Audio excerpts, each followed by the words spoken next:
वो मर चुका है मगर फिर भी भाग रहा है। एक ऐसा शख्स जो इंसाफ से बचने के लिए अपनी ही मौत का ड्रामा रचाता है। एक ऐसा सफाक मुजरिम जिसके जुराइम कई शहरों और मुल्कों तक फैले हुए थे, मगर फिर वो खुद को नाकाबिले शिकस्त समझने लगा।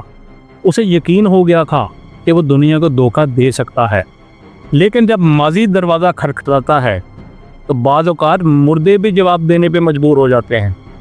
यह है निकोलस की खौफनाक और हैरान कर देने वाली कहानी, वो शख्स जो मरकर भी ना मर सका।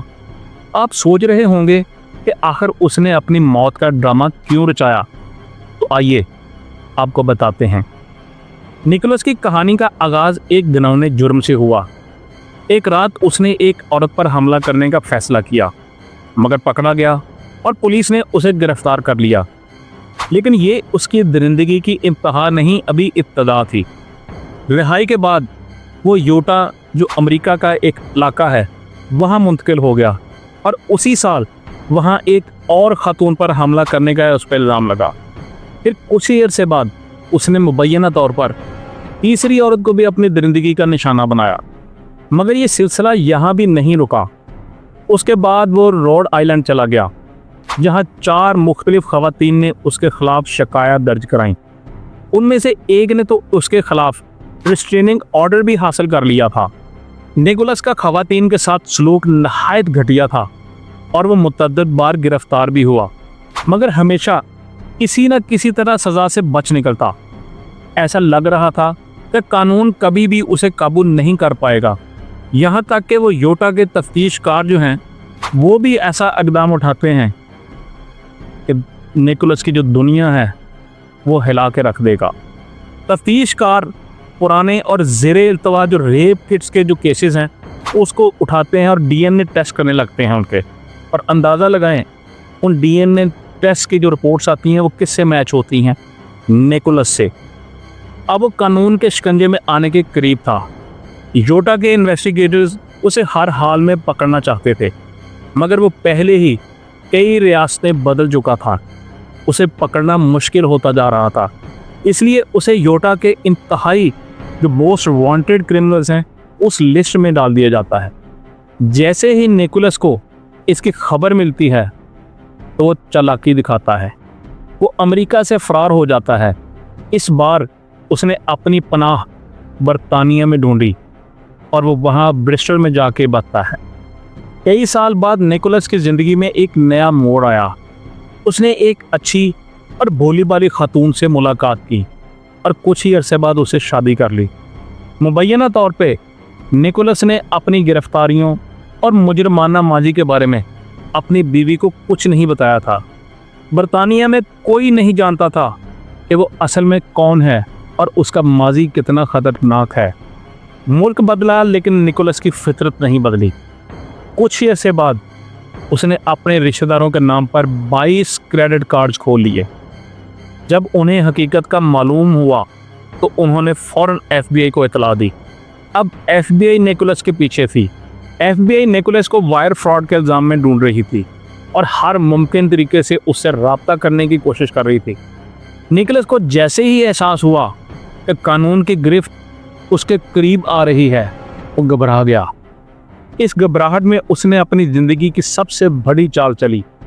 उसने प्लान बनाया कि वो मर जाएगा, या कम से कम सबको यही यकीन दिलाएगा कि वो मर चुका है।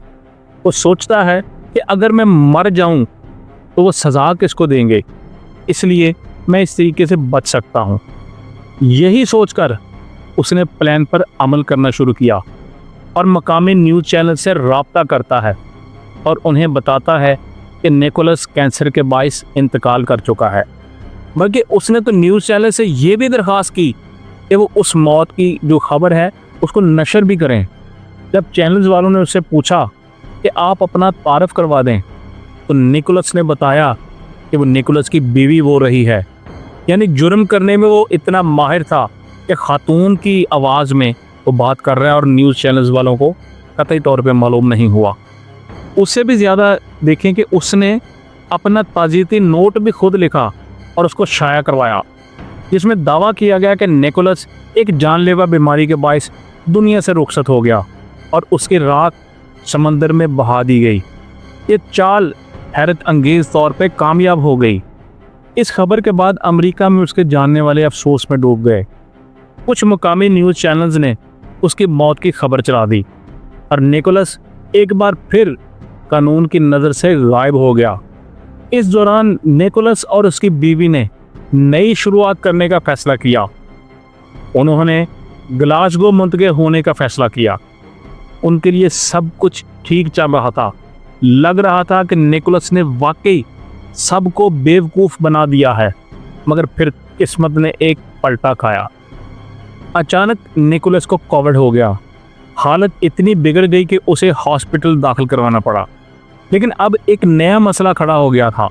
वो अपने असल नाम यानी कि निकोलस के साथ हॉस्पिटल में नहीं गया, क्योंकि निकोलस तो मर चुका था। लिहाजा उसने एक नया नाम अपना रखा। वो नया नाम था आर्थर नाइट। लेकिन FBI अब उसके झूठ से तंग आ चुकी थी। उसको वो ट्रेस कर रहे थे वायर फ्रॉड की वजह से। FBI ने उसका ग्लासगो में सुराग लगा लिया और स्कॉटिश पुलिस को उसके घर भेज दिया गया। जब पुलिस वहां पहुंची तो उसकी बीवी ने दरवाज़ा खोला और बौखला कर बोली, वो यहाँ नहीं है, वो हॉस्पिटल में है। पुलिस सीधा हॉस्पिटल पहुंची और वहां पे निकोलस को गिरफ्तार कर लिया गया। लेकिन निकोलस तो पहले ही हर हाल में झूठ बोलने का फैसला कर चुका था और अब भी वो ऐसा ही करने जा रहा था। जब पुलिस ने उसे पकड़ा तो वह चिल्लाने लगा, मैं निकोलस नहीं हूँ, मेरा नाम आर्थर नाइट है। मैंने कभी अमेरिका की सरजमीन पर कदम भी नहीं रखा। मैं आयरिश हूँ।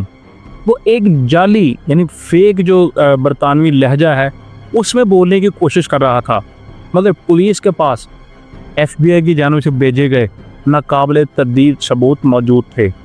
पुलिस ने कहा कि हमें तुम्हारी मेडिकल रिपोर्ट्स मिल चुकी हैं, तुम्हारे फिंगरप्रिंट्स भी हमारे पास हैं और तुम्हारे जिस्म पर टैटूज भी हैं जो कि निकोलस के ही थे, इसलिए तुम निकोलस ही हो। और यूं निकोलस को जेल में डाल दिया गया, जहां वो अमेरिका हवालगी के लिए इंतज़ार में बैठा रहा। मगर हैरत अंगेज़ तौर पर वो आखिरी लम्हे तक झूठ बोलता रहा कि मैं निकोलस नहीं हूँ, हालांकि उसके खिलाफ नाकाबिले तरदीद सबूत थे।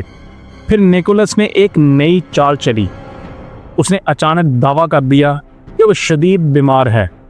उसने बहाना बनाया कि वो जेल में अपने आप को महफूज महसूस नहीं करता, वो चल नहीं सकता और व्हीलचेयर और ऑक्सीजन मास्क के बगैर जिंदा रहना उसके लिए मुमकिन नहीं है। अगर आपको ये कहानी नाकाबिले यकीन लग रही है तो बाकी दुनिया को भी उस वक्त यही लग रहा था। ये खबर मीडिया में जंगल की आग की तरह फैल गई। निकोलस की चालाकियों पर बहस शुरू हो गई और फिर उसे मशहूर डेटलाइन जो शो है उसमें बुलाया गया। जब वो वहाँ पे गया तो वहाँ पर भी उसने अपनी ड्रामेबाजी जारी रखी और कहता रहा कि मैं निकोलस नहीं हूँ। मैं कैसे समझाऊँ कि मैं निकोलस नहीं हूँ, मैं आर्थर हूँ। वो अपनी चाल में इतना संजीदा था कि जब लोग उस पर झूठा होने का इल्ज़ाम लगाते तो वो बेबसी का मुजाहरा करता और कहता कि मैं खड़ा होने की कोशिश करता हूँ, देखें मैं खड़ा होने की कोशिश कर रहा हूँ, क्या मैं खड़ा हो पा रहा हूँ, अब यकीन करें कि मैं निकोलस नहीं हूँ। मगर हकीकत यही थी कि वो झूठ बोल रहा था। जब अदालत में ये फैसला होने लगा कि उसे अमेरिका वापस भेजा जाए या नहीं, तब भी वो बज़िद रहा कि वो निकोलस नहीं है। लेकिन हुकाम के पास नाकाबिले तरदीद शवाहिद मौजूद थे, DNA reports, fingerprints, medical records और उसके अलावा उसके जिस्म पर मौजूद जो टैटू थे वो एज इट इज़ निकोलस वाले थे, इसलिए वो आर्थर नहीं था। जज ने उसकी जो मुकम्मल जो बकवास थी उसको रद्द कर दिया और आखिरकार निकोलस को योटा वापस भेज दिया गया। अब वो जेल में है, अपने मुकदमे के फैसले का इंतज़ार कर रहा है।